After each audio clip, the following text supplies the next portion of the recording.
Welcome, and this is your reading. Be open-minded, hindi halos lahat makaka-resonate. Piliin lamang. Tingnan natin kung ano yung current energy mo. Be open-minded tayo, okay? And thank you nga po pala sa mga bumabalik at sa mga subscribe. Maraming pong salamat. Start na tayo. Give me the message for Aries, please. Ano yung current energy mo ngayon, Aries?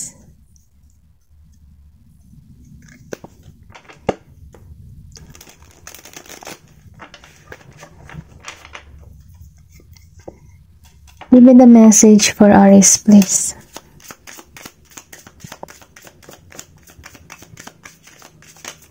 Okay, lumabas pong si Queen of Pentacles, reverse.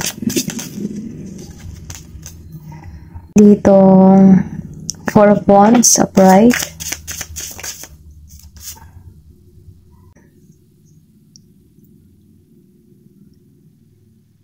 Six of Cups, reverse.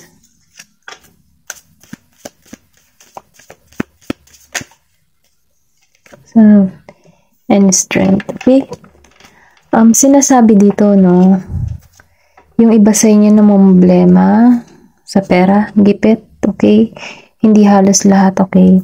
Kumbaga, nagkakaroon ka dito ng sabihin natin na nakakaramdam ka ng pagka-feeling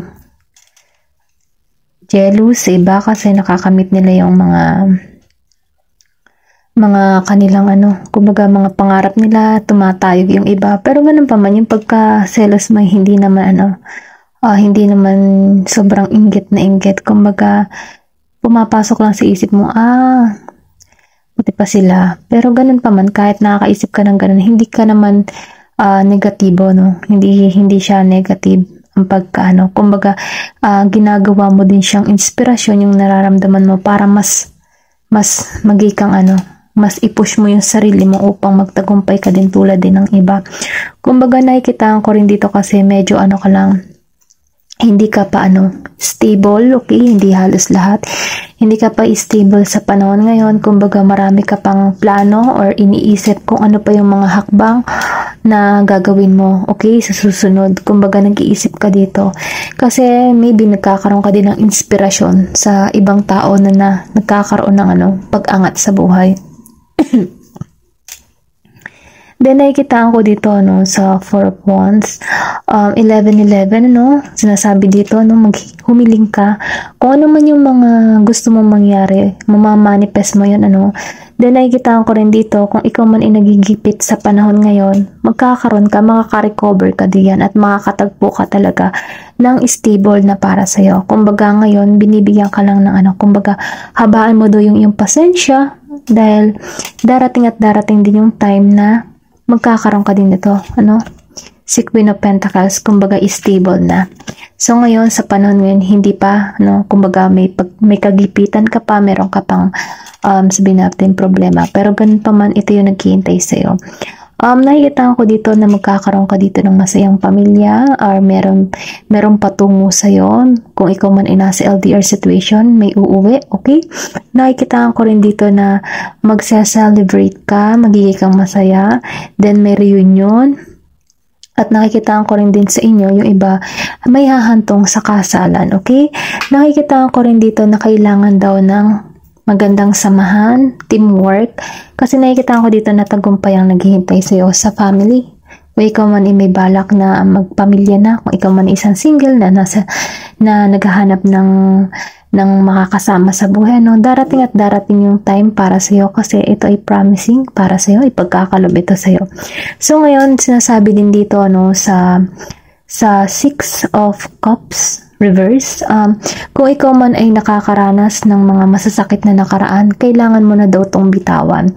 Sinasabi din dito na mag-focus ka sa iyong future, sabihin natin sa iyong hinaharap, mag-focus ka muna sa paglago mo bilang isang individual na tao, okay? Hindi halos lahat. Nakikita ko rin dito kasi na patungo ka sa paglago, okay? Kumbaga, magkakaroon ka dito ng tamang kaalaman, nagmamature ka na, then nalalaman mo na yung mga bagay-bagay na hindi nakakabuti para sa'yo. Kumbaga, andun ka na sa point ng maturity mo, naiintindihan mo na at nagkakaroon ka na dito ng talino, okay? And then, nakikita ko rin dito sa strength, no? Strength kasi to eh. Meron din ditong 8, meaning infinity, okay? Patuloy, dire-diretso, nalakas na loob patungo sa tagumpay, okay?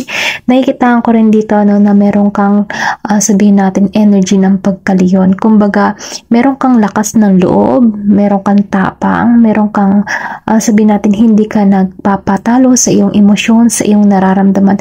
Bagkus humahanap ka ng posibleng sagot sa mga problema or tanong na pumapasok sa iyong kaisipan. Sinasabi din dito na huwag ka daw mag-alinlangan sa iyong sarili, kumbaga may lakas kang loob na humantong ulit ng panibagong pagsubok or sabihin natin na kumpiyansa ka sa iyong ginagalawan, okay? Kumbaga sa Queen of Pentacles dito, medyo gipit no, pero patungo ka sa tagumpay. Then sinasabi lang din dito na kailangan mo lang pagtiyagaan at huwag kang mawawalan ng pag-asa, okay? Tingnan pa natin ano, kung ano yung sa lab mo, sa current energy ng person mo or current energy mo, no? Kung ikaw man ay nasa LDR or ikaw ay isang single, tingnan lang natin kung sino pa yung parating sa'yo. Then lumabas dito, no? Lumabas dito, let go of control issues. So, ibig sabihin, kailangan mo nang pakawalan yung mga tao or sabihin natin yung past mo na nagpapabigat sa kalooban mo. Kasi kailangan mong sabihin natin na pag hinahayaan mo kasi, kusa talaga yung nalabas eh. Kusa mong natatagpuan yung mga sagot or kung ano man yung nagkokontrol sa'yo sa mga nagpapabigat sa iyong kalooban, no? Kumbaga, hayaan mo na lang na si universe ang magdala or gumawa ng paraan para sa iyong mga problema, okay? Then, tingnan pa natin kung ano pa yung mga mensahe para sa'yo. Give me the message for Aries.